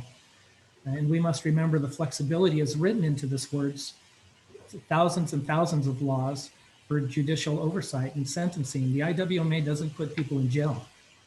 A lack of personal responsibility, a judge in the court process put people in jail. And it's based on the merits of the case and the individual circumstances and facts of that case. The majority of ordinances, including the ones that we oversee now as an IWMA, have a fine-only civil relief penalty, which is not a criminal process, as well as a criminal process, usually in the form of citation. And this exists in many codes, in addition to the ones that we oversee. Our fluorescent tube disposal, our paint management, recycling ordinance, all of them have an ability to administratively deal with the issue or criminally. In my own city, in Pismo Beach, in other cities, there are codified administrative fine-only processes that have no criminal culpability or jail time. It's just a civil process only. And each of us have that local control to decide how we want to approach a violation. So the choices could continue to outreach and educate, which is the preferred and most effective choice, or administer an administrative citation process, which is a fine-only, no criminal process, or for a last resort, perhaps in a very severe violation, there could be a criminal citation issued. And just for reference, in the last 25 years of the IWMA, there has never been a criminal citation or arrest occurred as a result of a violation of our ordinances. I did a public records request several months back to check in with all of our communities to see if any enforcement had been done on any of our ordinances. And I could only locate 3 warnings written to retailers in the city of San Luis Obispo by their community development department. This was just a warning, and it would have resulted in a civil process, but they were able to take care of the issue with the warnings. Even in my own community of AG, we had 3 complaints when some restaurants didn't use their to-go packaging properly. And our officers arrived, told them about the law, and they complied. Nothing else needed to be done. So I think it's unreasonable to think that someone's going to jail for polystyrene or fluorescent tubes or paints or batteries. There are concerns of people on this board about implementing non-mandated ordinances and taking away local control. I have to stress for myself, and this is me, that is not my intent to approach this body with new and improved non-mandated ordinances. I voted and agreed that we are better together as we move forward to address many pressing needs and take on mandates only. But as we discussed our strategic plan and our new direction, we all left polystyrene kind of hanging there with no real resolution to its future. I think it would be fair to unlabel me and perhaps others who voted for the ordinance as trying to backtrack on that agreement, but rather trying to preserve something that was already in place before we created our future identity. I supported the polystyrene back in 2019 before our strategic plan and state mandate discussion. And the majority of our board passed this, and we had an overwhelmingly heavily supported community support with a relative no-show by any one person, group, or larger entity who opposed the ordinance. And even as we come forward to these discussions, we again have had an overwhelming public support with no opposition. I feel like if we take this back, we are taking away a promise that we provided to our community, and it's a disservice and fails to represent the will of the people who care to take enough time and energy and effort to speak out. I also feel many people and businesses are already complying, and there is a fairness factor that must be considered. As an IWMA, we are willing to publish material direct people to our website, and conduct outreach and education on the pitfalls of polystyrene so they can voluntarily comply. Those that choose to voluntarily comply do so because it's the right thing to do. But there are going to be others who don't comply, who now hold a competitive market advantage that crosses our jurisdictional lines, and it contradicts our very message and where we're spending staff time and money to promote. I'm really unsettled about leaving here today with taking the ordinance off the books. So I'd like to propose some middle ground and offer a place for mutual understanding out of respect for the bumpy path that got us here in the first place. So I would either choose to vote to not, to keep our existing ordinance, or I would consider the discussion that we would repeal this existing ordinance with the caveat of staff coming back at a later time at the end of the year with a modified ordinance that is less restrictive, but it supports the message that we're trying to provide both consistency countywide and a fair market process across all of our jurisdictions. I feel like this delay, by waiting till the end of the year, it gives staff time to deal with SB 1383, hire needed staff, conduct messaging and prepare, and it also still helps our community in a time where we're dealing with COVID. I would suggest that the revised ordinance ban is limited to takeout and to-go packaging, also not allowed at vendor or festival events, as well as not allowed at point of sale distribution for polystyrene and EPS containers. I appreciated the comments made by Supervisor Ortiz-Lake last month when she was having a willingness to compromise, and I feel like this could be a good compromise. I'd still like to see the executive director and the board have the ability to provide waivers for those that are in need. I feel like I'm trying to come to the table, trying to form an agreement and appreciation for the opposition while building consensus and acknowledgement of the overwhelming county-wide citizen support on this issue. So I think it's fair to ask this board, in order to create that county-wide consistency, achieve that fairness, and reach a small but important milestone in reducing the impacts of unnecessary waste products. I'm fully aware that you can't always get what you want, but by working together, we can still have great achievements and success regardless. Thank you for hearing my words, and I hope it can bring up further discussion. Thank you, Keith. Chair Haynes, Hammond. John Hammond, please. All right, thank you, sir. In this case, I really don't support legislative action to cause change, especially when the packaging industry is already changing from polystyrene to biodegradable replacement foodware product. It's already happening pretty much with everywhere I see in the North County. IWMA agreed to implement only mandated state directive. We don't need to be first in everything. And I will bring you to our attention that in the SB 1383, it does not even address polystyrene, which is, again, a kind of a lost leader for me. I don't understand why they didn't, but we don't even have it in 1383, which is going to be pretty impactful to our citizens. Each agency, member has its own right to make their own ordinances. I think, again, this is an ordinance that was really an effort to compel member agencies that did not comply with other cities to do so. And again, that was the real rub. And that was the reason for even talking about revising our policy with regards to making ordinances that are not mandated. We agreed as an agency not to do that.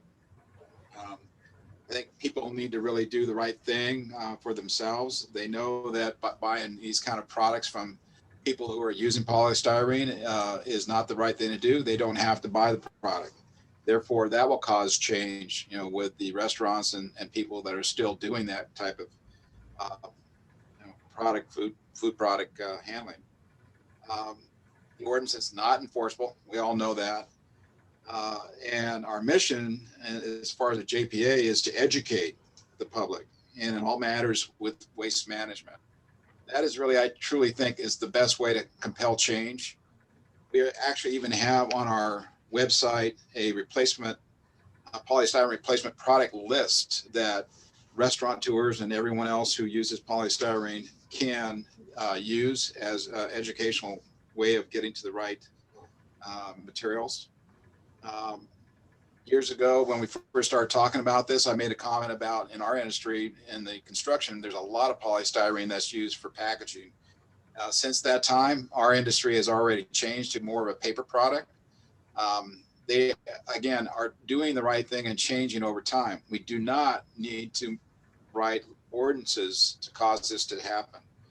I'll disagree with Supervisor Bruce Gibson. Again, I've had comment from restaurateurs during this COVID situation that they do, in fact, want to keep this going until things ease up with regard to the COVID restrictions.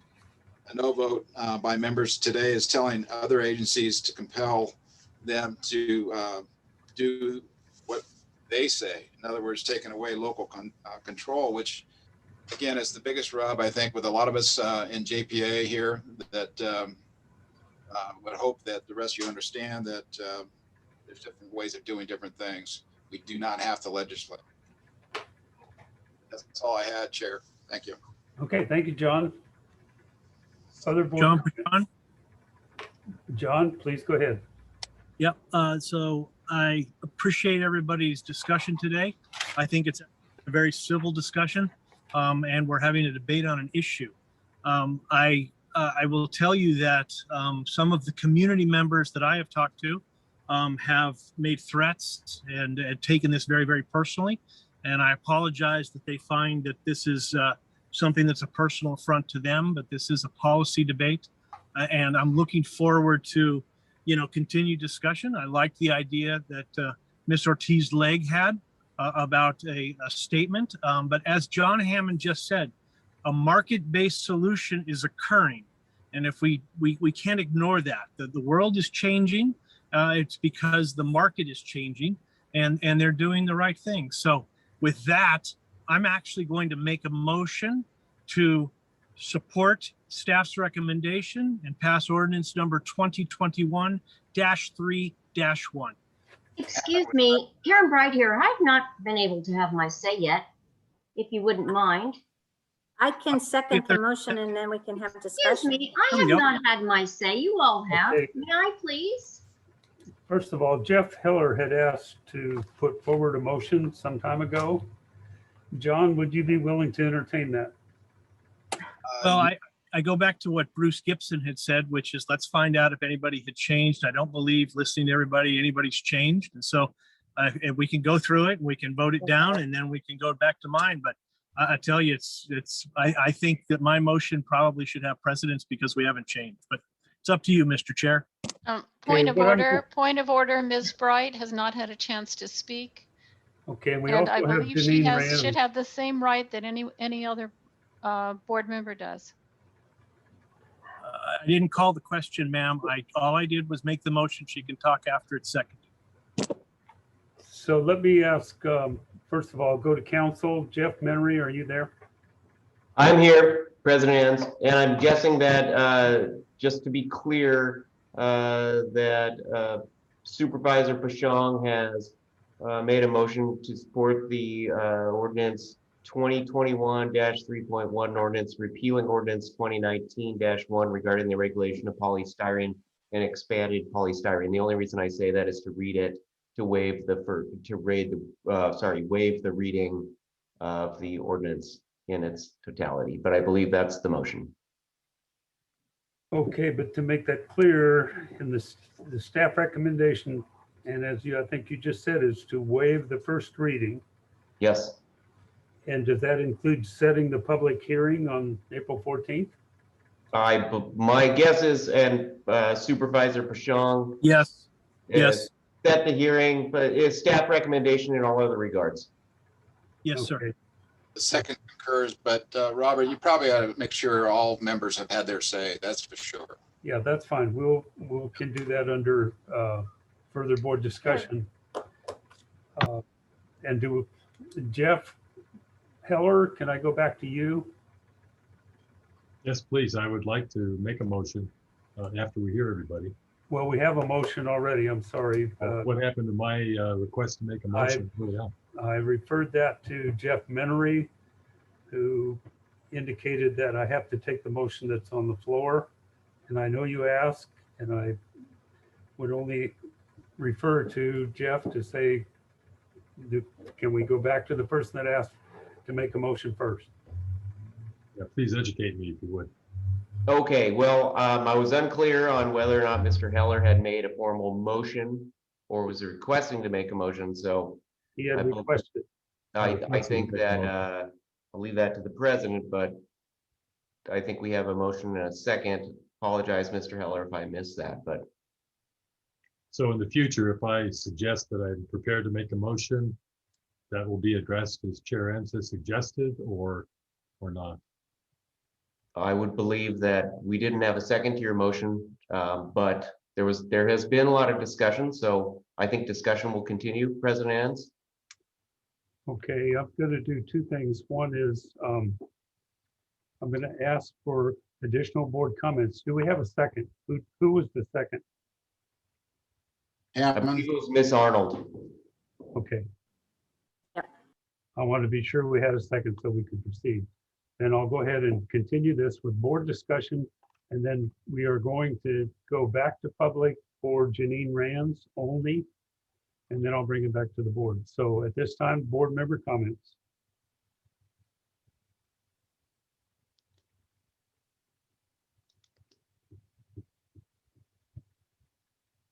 I'm hearing none.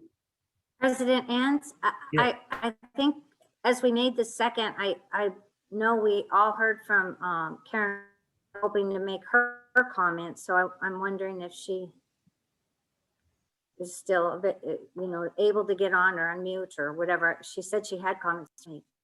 Who was that? Ms. Bright. Karen Bright. Karen Bright. Yeah, Karen Bright, are you there? And would you like to comment? Yes, thank you. We're having quite a bit of a storm here. I was just I've just been able to come back on. Can you hear me now? Am I back? Yes. Okay, thank you. Yes. Thank you. I appreciate the opportunity to have a bit of a say here. Two things, I guess, or maybe more. In reading AB 939, the California Integrated Waste Management Act, and several other people had made reference to this, where the diversion of solid waste from landfills is a mandate of the California Integrated Waste Management Act. It seems to me that an ordinance that requires polystyrene or other products be replaced by compostable, recyclable products, that would in turn work to reduce the stream of disposable products in our landfills, would be in line with our mission to enforce state mandates only. So I don't see how this could be in opposition to our new mission statement. And I guess I'd like to hear our Mr. Minery's opinion on that, if that's possible. So my other thought on this subject is with the public sentiment that we have here.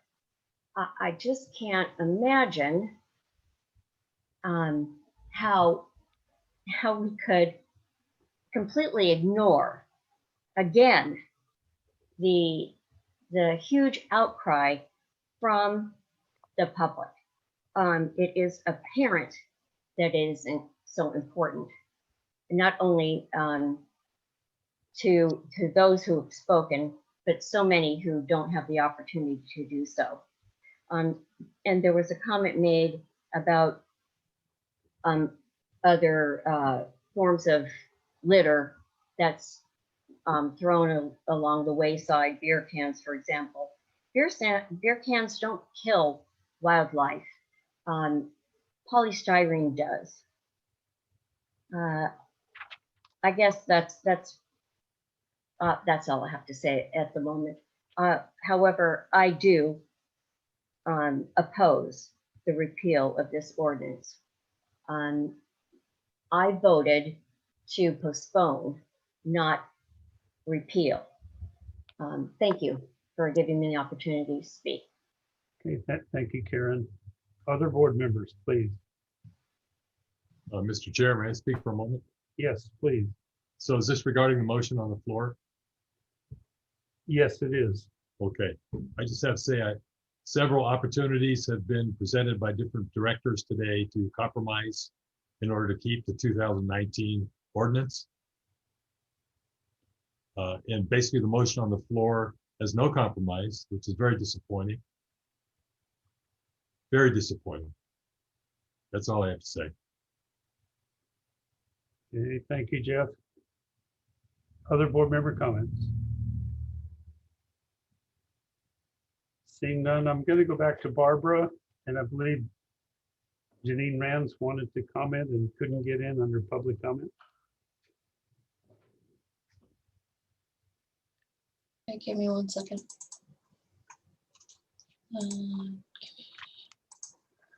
Okay, Janine, you should be able to unmute yourself. President Enns, thank you very much, and board members for allowing me to come in here. I'm not sure why my hand didn't get recognized, but I wanted to start off with a comment. When we saw the board recommendation or the IWMA staff recommendation to rescind this polystyrene ordinance of 2019-1, I went into almost a depression. I worked 8 years on this, and hundreds of us in the county have worked at least 6 years on it. The outcry and the public sentiment towards passing this ordinance has been astounding and heartwarming. That didn't leave me feeling like I'd wasted my entire last 8 years, but I've spent hundreds of hours this last 2 months reaching out to people. And unlike Ms. Arnold says that she doesn't have constituents that feel like this, I have at least 60 people from Atascadero that are on my outreach list, and every single one of them, including the school children, have expressed a passion to stop this. I don't know a single person in the Atascadero or around the Atascadero Lake, Santa Margarita Lake, or Nacimiento, or any of our lakes, where are all county lakes and the reservoirs do not have a polystyrene control, that we want to go to any of these lakes and pick up plastic straws or plastic cutlery. Wouldn't it be lovely if all those straws are paper, they will biodegrade? Bamboo forks, sporks will not ever be on land forever. So I want to talk about a little bit about the plastic pollution. It is a problem. It's not about just government. In 30 years, government says we're going to have more waste in the ocean than fish. But about government mandates, our first whereas in both of the ordinances states SB 939 is a state mandate. Now we're saying we don't have a state mandate. Why in the world are we saying that we don't have a state mandate when both of our ordinances state SB 939 is what we're following? The recent pending legislation that Mr. Stayers promoted did not include SB 939, but included failed pending legislation of 2020.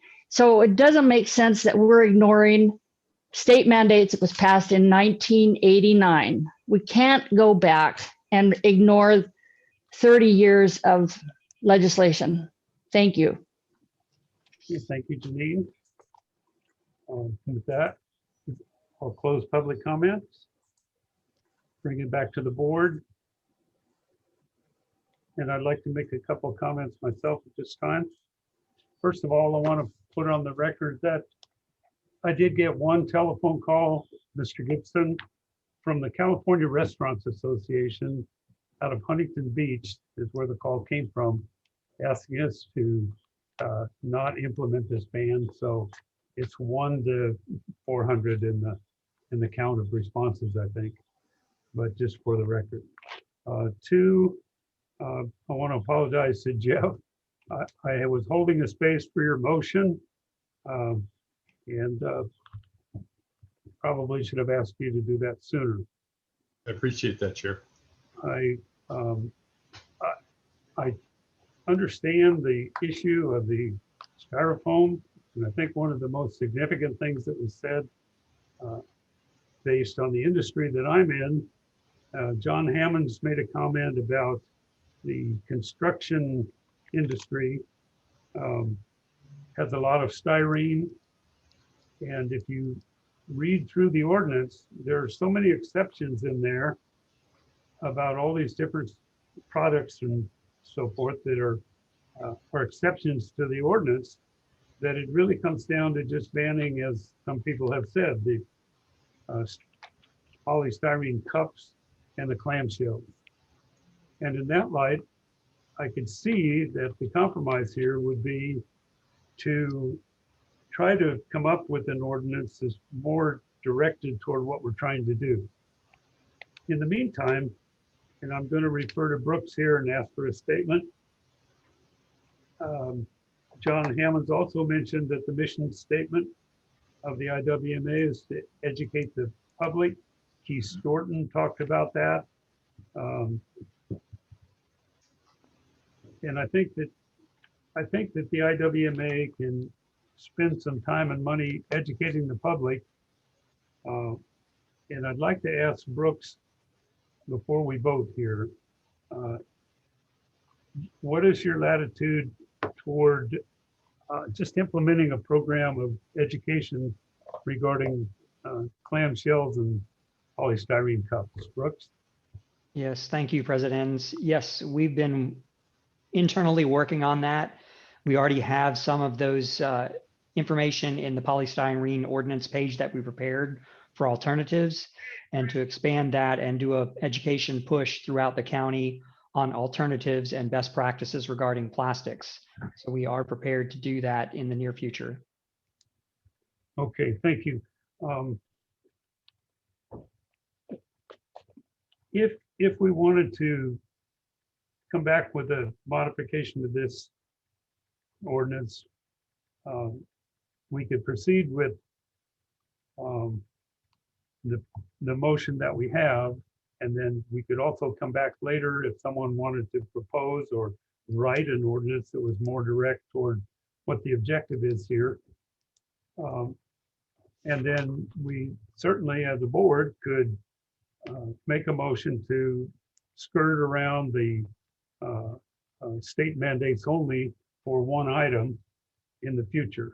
So I think that in order to do that, we would need to continue to remove the existing ordinance and be able to, we could come back at any time, I believe, with a modified ordinance. Would that be correct? I'll ask Brooks, you or Jeff, if that would be possible. President Enns, that would be possible, certainly to give direction to staff as far as how to direct education and outreach. And that could be done as part of the as part of the hearing on April 14th, if your board decides to go in that direction. Again, just for the benefit of the public, today's motion, if the motion as presented right now is to put this matter up for a public hearing on April 14th, no final decisions will be made today. Okay, very good. Then we have a motion. Mr. Chairman, yeah. If I might, Bruce Gibson, I would suggest that the motions today could include direction to staff to bring back an ordinance along the lines described by Supervisor Ortiz-Legg and you here. I wonder if the motion maker would add that to his motion. I would ask John Fouchon, would a modification to your motion be in order? Today, I'm just going to call the question because we can discuss that in the upcoming meeting in April. Thank you. Very so, good. Mr. Chairman, my thought would be then that members of this board should oppose this motion and see if we can't get a motion with such direction in it if this one does fail. Okay, thank you. The question has been called, and I'll ask Cheryl for a roll call vote. Thank you. Thank you, President Enns. And for clarification, my second was Ms. Arnold. Is that correct? That is That correct. is correct. Okay, thank you. Mr. Pishong, Yes. Ms. Arnold, Yes. Mr. Burbeau, Yes. Ms. Bright, No. Ms. Compton, Yes. Mr. Gibson, No. Mr. Hammond,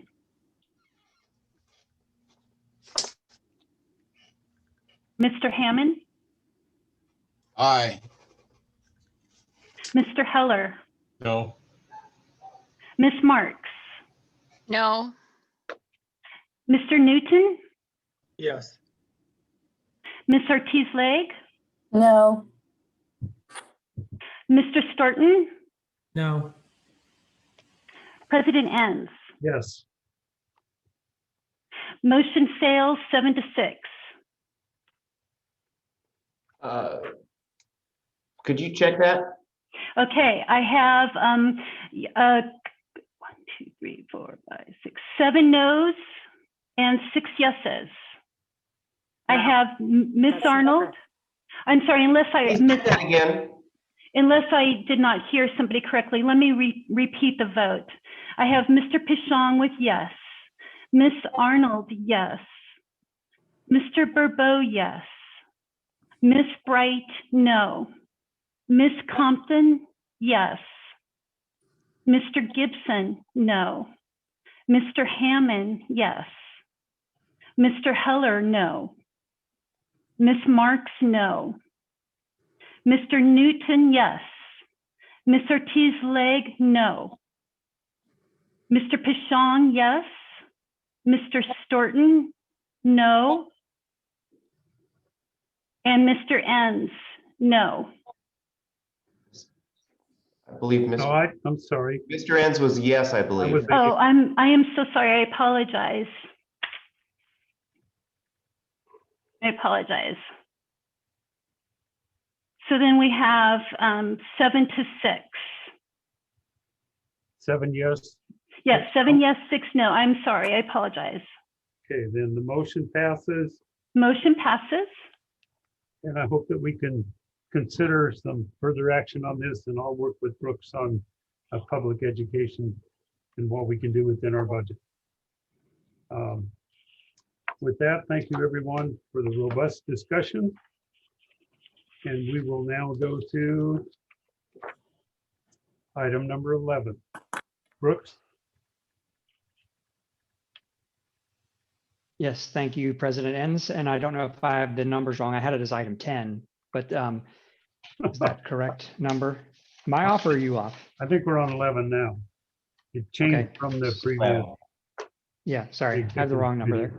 But this is about the county auditor controller submitting a report to us. So back in 2019, there were several questions about our fiscal policies and whether those were appropriate and needed strengthenings. And the answer was yes. And so the county auditor controller gave us a report that identified 7 issues. 5 of those had already been corrected and 2 were remaining that we needed to kind of put to bed here. And so we asked for the auditor to review everything and make sure we had a third-party opinion that everything was corrected. There were 2 items outstanding. One was the inventory logs. We were taking an annual inventory, but it was not signed off by senior admin. And then we had policies for travel and IT in our handbook, but not cash handling because that wasn't appropriate in the handbook. And so we created a cash handling policy, and the county auditor controller has approved that policy. So basically you're approving the submittal of this report that says all of the issues are fixed once we address a cash handling policy, which is the next item. And then I want to also mention the board commissioned a report back in 2019 regarding our HR policies, our pay plans, our job descriptions, how we documented leave time, et cetera. We did not have those, and we did not have an employee handbook. And we had the county HR department submit a report saying that we had corrected all those by adopting the employee handbook.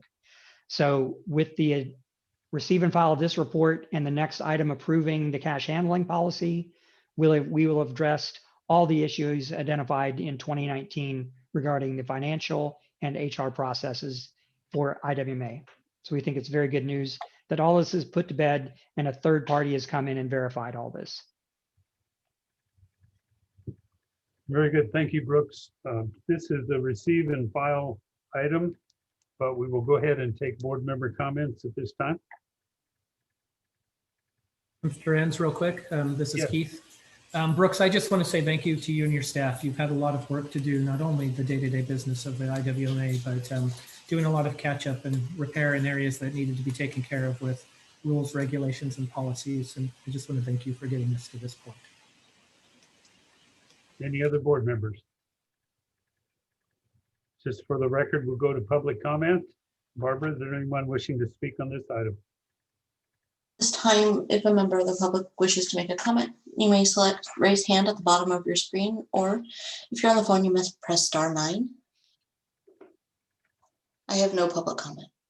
Okay, I'll close public comments, bring it back to the board. Again, this is a receive and file, so we'll do that and proceed on to item number 12, cash handling policy, and this will take a motion. So Brooks, go ahead. Yes, sir. So as I just mentioned, we needed to formally adopt a cash handling policy to address any physical deficiencies we had, and this is the last remaining one. And again, this was reviewed and approved by the County Auditor Controller's Office. So if you approve this, we will make it a formal policy. Okay, board member questions? Hearing none, motion would be in order. Public comment, please, President. Oh, I apologize. I'm sorry. Thanks. Open this to public comment and refer to Barbara. Okay, if a member of the public wishes to make a comment, you may select the raise hand button found at the bottom of your screen, or if you're on the phone, you may press *9. I have no public comment. Okay, I'll close public comment then, bring it back to the board for a motion. This is Jan Marks. I'd like to move the staff recommendation on this item. Okay, motion for staff recommendation. Hammond second. John Hammond second. Any other board member comments? Cheryl, roll call vote, please. Ms. Marks, Yes. Mr. Hammond, Ms. Arnold, Yes. Ms. Arnold, Yes. thank you. Mr. Bourbeau, Yes. Ms. Bright, Yes. Ms. Compton, Yes. Mr. Gibson, Yes. Mr. Heller, Yes. Mr. Newton, Yes. Ms. Ortiz-Lake, Yes. Mr. Pishon. Mr. Pishon? I do believe he is absent. Mr. Storton Yes. and President Enns. Yes. Motion passes 12 with one absence. And you're proud of me, right? Because I remembered to make a motion on this one, the last one. Yes, Thanks, Cheryl. you're welcome. Item number 13 is board member comments, and I wanted to just say if Kelly York is still with us, are you there, Kelly?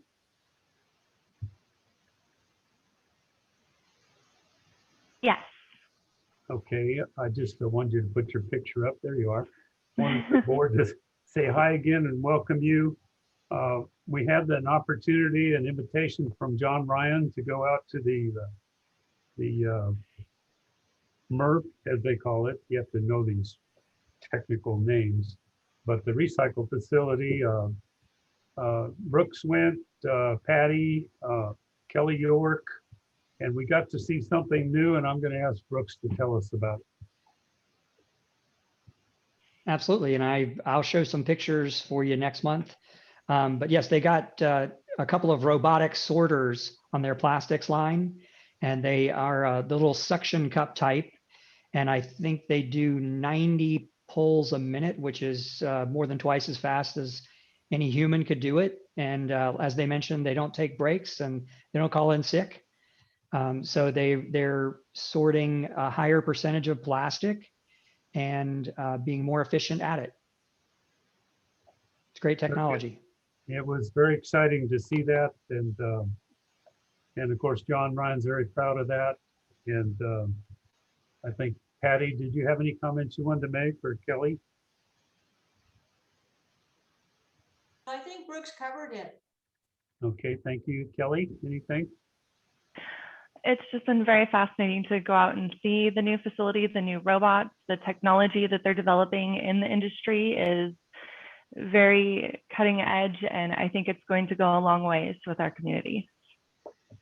Okay, thank you. Any other board member comments? Yes, Jan Marks, Mr. Enns. Yes, please. Go ahead, Ann. Yeah, I asked my city staff to do a detailed comparison of the ordinance that we just repealed and the City of San Luis Obispo's ordinance. And I would like to suggest that we look at the ordinance that the City of San Luis Obispo has. It's working really, really well and has for a number of years. As we consider the idea that Mr. Storton came up with, and I really, really support. And so if I have permission, I'd like to just send that to our executive director and have it distributed to the rest of the board so that you can see really clearly what the city ordinance does and what the repealed ordinance did. And I think that will help kind of kickstart the conversation, because I really do feel that the Integrated Waste Management Authority has got a duty to address the community, tremendous community outpouring of support for some kind of firm statement, countywide statement against polystyrene. So thank you. Would that be okay with people if I did that? Of course, please. Okay, I'll do that. Thank you. Thank you. I'll be happy to do it. Okay, perfect. Any other board member comments? Seeing none, then thank you, everyone. We are adjourned. Thanks, everybody. Thank you all. Thank you, Chair. Bye-bye.